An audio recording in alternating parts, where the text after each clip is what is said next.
243.com. Pour les infos du pays, Téléweb.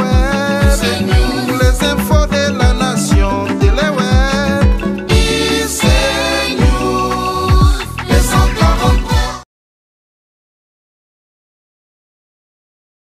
Bonjour, Nabino Nyos, vous avez Stéphanie Larose. Lelo na libino vraiment nouvellement quoi bien hâte qu'on a période de la fête, ma bonne année. Nabi quand vous préparer na peso cadeau ni na peso maman cadeau ni papa ni cadeau ni. Donc lelo vraiment nouvellement quoi bien Sepela TV et Tiki Baby sauter le week-end ni toko Sepela biso nyos ensemble les belles dames. Maman vous talanga, papa vous talanga. On a besoin qu'on puisse papa na yo cadeau, maman na yo cadeau, moi na yo cadeau, koko na yo cadeau. Sepela TV et Zawana pour Nabiso. Tout n'a pas qui tient à combien, a commis ce prix na combien. C'est platif à vite, n'a aucun de gauche, n'a aucun de droite, la télévision a 85 livres, y a Pamba et tout n'a un abonnement. Au cas où vous faites 85 livres et au moins ce que vous faites sur abonnement. C'est platif avec le cause de la période à ma fête, n'a pas c'est on a 85 livres et n'a pas c'est 4 mois y a Ophélie. Babi 4 mois Ophélie ailleurs Kolanda politique. Ah, on a qu'à Sepela TV, sport. Ah, on a qu'à Sepela TV, théâtre. Ah, on a qu'à Sepela TV, bébé de la inge. On a qu'à de bavan de calme. Ah, on a qu'à Sepela TV. Dans Sepela TV, il y a des nouvelles. Oh, il y a bien donc maman, sombela papa, papa pe, sombela maman pour la bisouille de Sepela. Merci.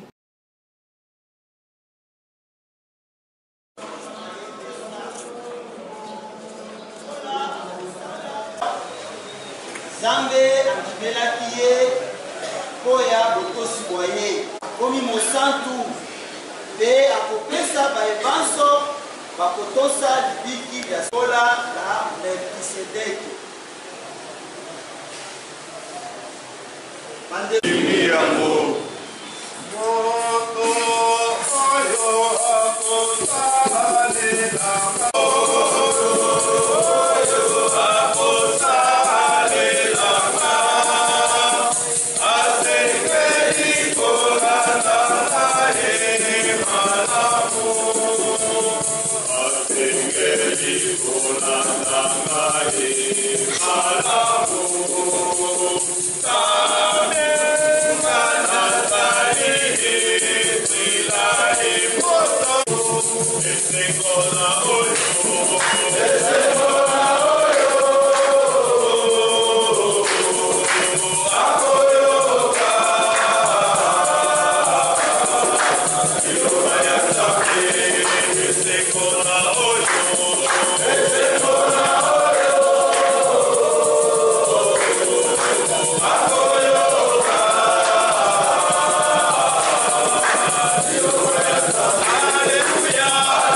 Mokonzi azala rabino sango elamu ya Yesu Kristu lokola Santu Marko akomi tokotanga weteni ya ibale molongo mwa zomi na mwambe kino mwa tuku mibale na mibale. Marc chapitre 2 verset de 18 à 22. Mokolo moko bayei koloba na Yesu baye koliba bayo bakolala nzala te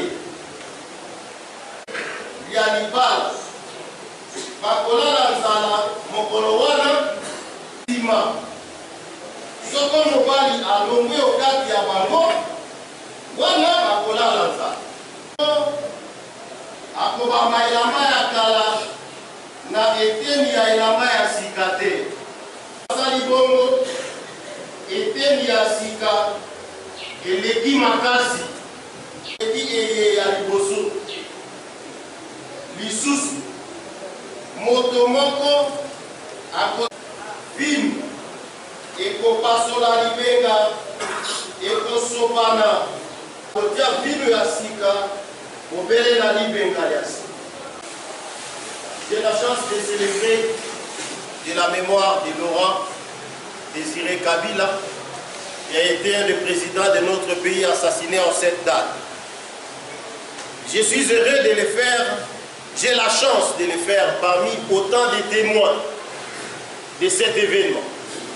Dans beaucoup de paroisses, certainement, il y aura des manifestations et des Eucharisties célébrées pour cette même raison. Mais moi, j'ai la chance de célébrer cette Eucharistie avec cette intention de prière parmi vous. Pour la plupart des gens qui avaient été proches de cet événement et qui souffrent de cet événement pendant 16 ans, ça c'est un grand plaisir pour moi, une chance. C'est pour cela que je n'ai pas hésité d'accepter cette intention de prière qui a été demandée par le colonel Eddy Capin et par les autres collaborateurs. Et l'intention de prière stipulait justement de prier pour le repos de l'âme de Laurent Désiré Kabila et pour tous ceux qui souffrent à cause de cet assassinat. Et de prier pour le pays. C'est pour cette raison, effectivement, que nous disons cette Eucharistie. Et vous voyez, mes chers frères et sœurs, Dieu est le maître de l'histoire. Pendant que nous nous sommes rassemblés pour prier pour cet événement, nous, lorsque nous nous rassemblons pour la prière, la première chose que nous faisons, c'est d'écouter la parole de Dieu. Et je vous ai déjà dit cette espèce de technique spirituelle.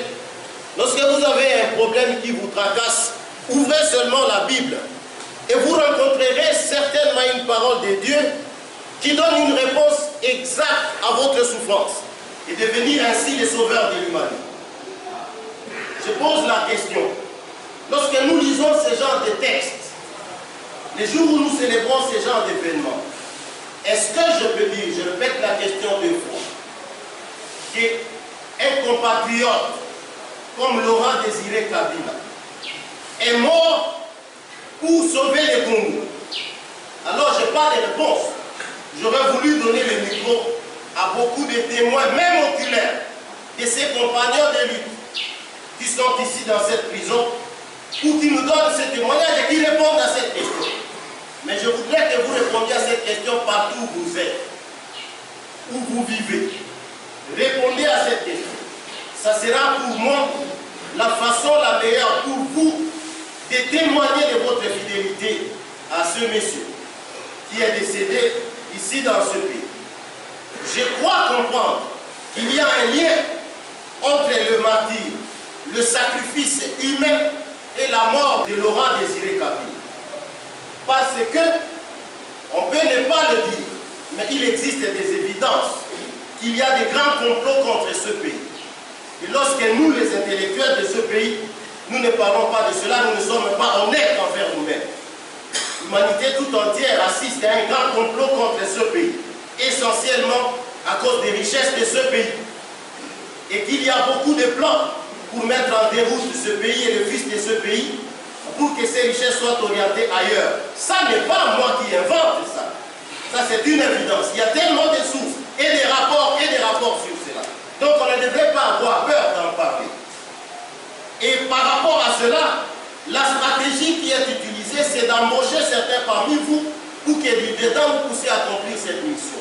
Vous le savez. Certains parmi vous ont été engagés pour faire cela.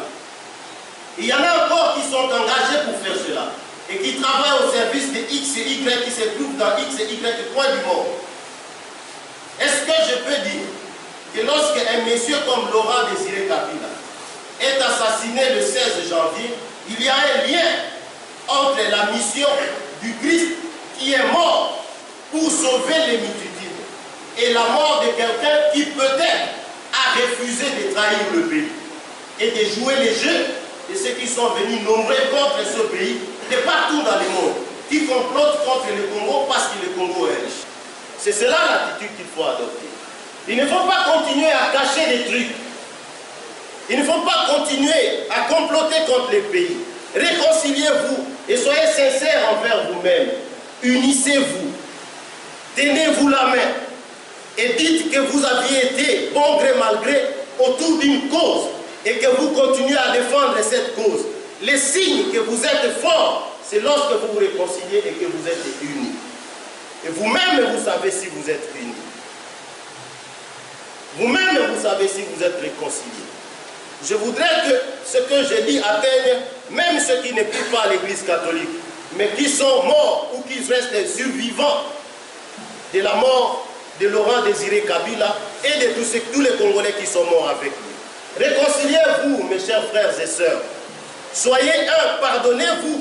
Et de cette façon, vous en appellerez à la justice des dieux, à la miséricorde des dieux. Demandez pardon pour ceux qui vous ont fait du mal et pardonnez-les sincèrement. C'est l'unique façon d'en appeler à la miséricorde des dieux. Ne complotez pas de vengeance. Vous n'êtes pas capable, vous, de réagir contre la machine qui s'érige contre les Congo. Mais par la prière, Dieu peut agir. Je crois en cela. Moi, je vis au milieu des pauvres. Et je crois que ce qui se passe maintenant dans l'humanité, ça indique que Dieu écoute notre prière. Et je vous suggère cette arme.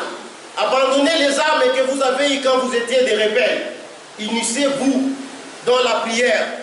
Réconciliez-vous, pardonnez-vous. Vous sauverez le Congo. Et vous donnerez alors honneur et bonheur au sang de ceux qui sont morts à cause de ce pays. Prions le Seigneur. Dieu Tout-Puissant, Dieu Tout-Puissant, nous te prions aujourd'hui pour te rendre grâce de ce que tu nous as gardé 16 ans durant dans cette persécution. C'est la preuve que tu disais, mais que ta miséricorde nous accompagne. Transforme nos cœurs, rends-nous capables de réconciliation les uns parmi les autres et accorde-nous la grâce de te demeurer fidèles pour la gloire de ton nom. Prions le Seigneur.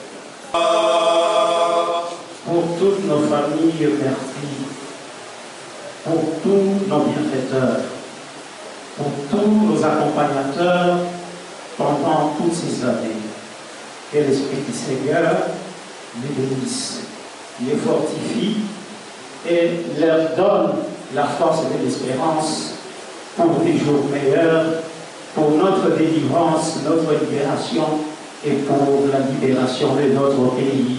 Prions. Bakangami o esika ya pasi pe bakolela okati ya se ya libulu kote wikisa bango. Ukola baye bazwami ya okati ya boloko e sebongo Kongo mobimba ezwami okati ya pasi. Mokolo na mokolo mokonzi bakobondela yo. Basusu bawei lokola Laurent Désiré Kabila oya koluka nzela ya libiki. Bayoka esengo ya kozala bato yo me otie okati ya mabele maikolo ye. Yoka losambola bango tondisa biso na mayengolu ya yo elengeli ko ya biso mokonzi wa biso obileko biso seko. Amen.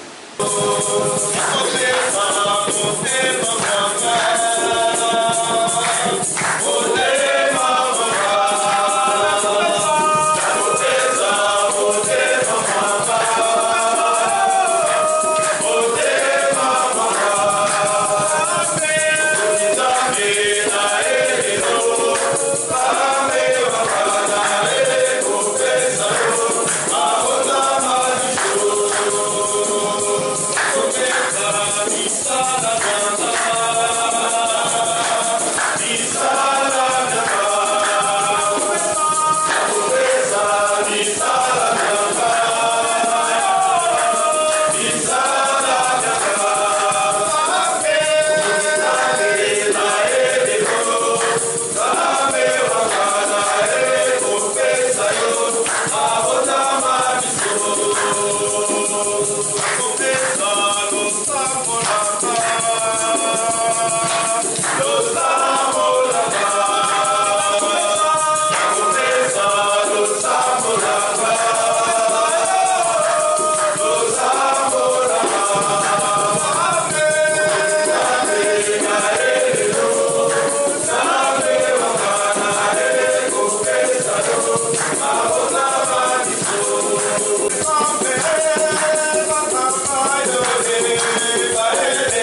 yo Laurent Désiré Kabila azalaki na biso awei liwa ya somo omolongoli ose eye mokolo mwa lelo ubengi ye epai ya yo na batisimo awaki liwa ya Yesu bongo asekwa mpe sekwa ya mwana wa yo okanisa mpe bandeko babiso bawei banso bawei elongo na ye kino mokolo mwa lelo bazalaki mpe na elite ya kosekwa okanisa bayepanso batikise e oyamba bango mboka yo bamona elongi ya yo kutaki bino awa oyambi bwa bino bokolendisa ngai elika ya bino ekolendisa ngai kokoba bobele bongo kotikala na elikya mpe na boya mpe nalingi te bolakisa bondeko lokola natei bino mateya na français kati na bino kozala lolenge ya kopesa lokumu na makila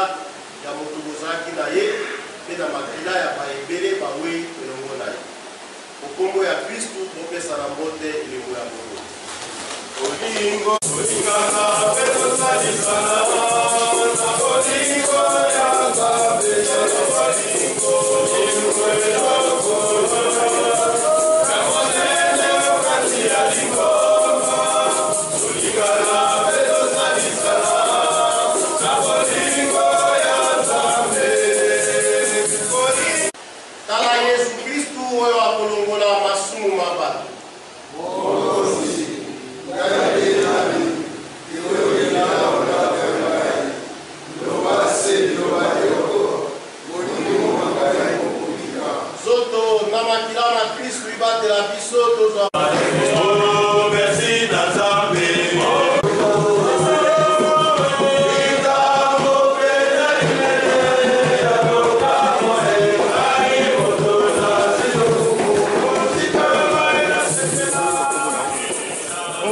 Prospère.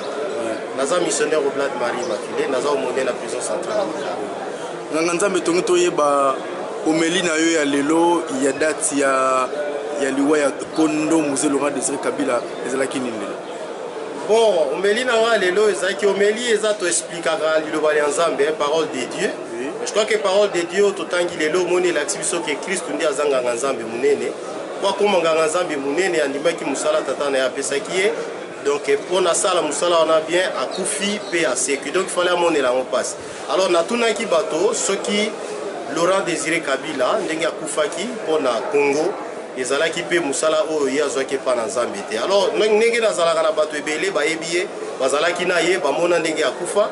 Alors na tuni bango ba répondre na question wana est-ce que tu occupé pour le baquet Laurent Désiré Kabila ndenge azali wana a Koufi po andimaki musala oyo ye akanisaki azwaki epa na Nzambe mpo na kobatela Congo par rapport à makambo ebele toyebi ndenge bato balingaka basala Congo mabe.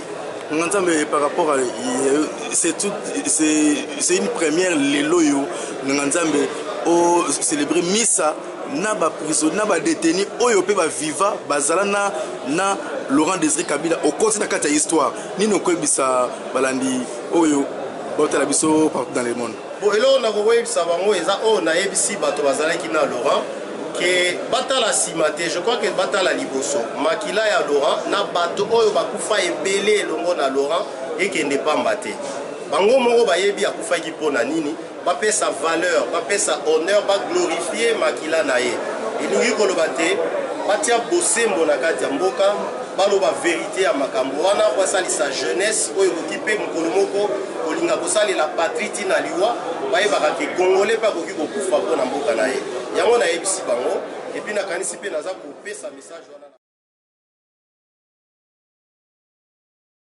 Bonjour, nabino nyonso bozolanda ngai Stéphanie La Rose. Lelo na libino vraiment nouvellement quoi ya bien hâte qu'on a période de ma fête, ma bonne année. Nabi ko bazo préparer na peso cadeau ni na peso maman cadeau ni papa ni cadeau ni. Donc lelo vraiment nouvellement quoi bien Sepela TV et Tiki Baby sauter le bikini ni toko Sepela biso nyonso ensemble les belles dames. Maman bozotalanga, papa bozotalanga. On a besoin qu'on puisse papa na yo cadeau, maman na yo cadeau, mwana na yo cadeau, koko na yo cadeau. Sepela TV et zawana pour nabiso tout nanga siko ki tient mon à combien a commis ce prix na combien c'est plate va vite na aucun de gauche na aucun de droite na télé na 85 livres ya pamba et tout un abonnement au cas où faut 85 livres et au moins ce qu'on fait sur abonnement c'est pas dire que le cause de la période à fête n'a plus c'est on a 85 livres et là c'est 4 mois ya ofélé babi 4 mois ya ofélé ailleurs Kolanda politique ah on a kata CPLA TV sport ah on a kata CPLA TV théâtre ah on a kata CPLA TV bébé va sur la inga l'inga tika de baba na calme ah on a kata CPLA TV dans CPLA TV des bis nouvelles oh ya bien donc maman sombela papa papa pe sombela maman pour la bis nyoso to CPLA merci.